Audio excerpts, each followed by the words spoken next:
Vamos ouvir o irmão Anísio, e eu tenho uma alegria todas as vezes que eu ouço, porque com a idade que ele está, ele tem um ânimo tão glorioso que às vezes eu fico até envergonhado. Com bem menos idade, eu não tenho todo esse pique que o irmão Anísio tem. Tudo parecia uma reunião comum.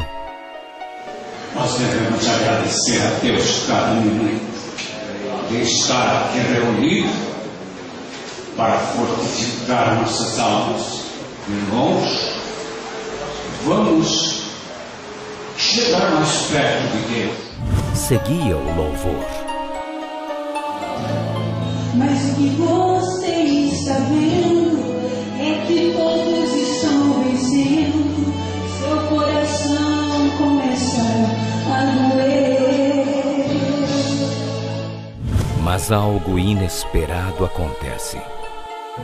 Pela fé chegou a sua hora. E quando você olhar, a lágrima vai rolar. Sente o sabor da vitória. A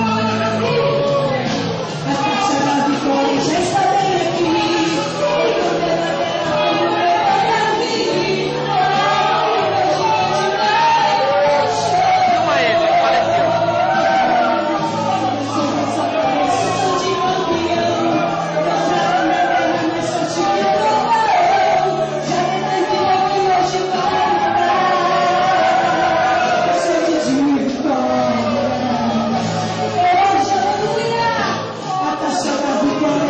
bem aqui. Jesus levou o nosso companheiro, partiu para a glória, aqui em cima do púlpito, por 87 anos. Dia 26 do mês que vem, ele iria completar 88. Mas o Senhor achou por bem levá-lo hoje aqui em cima do púlpito. Mais perto quero estar.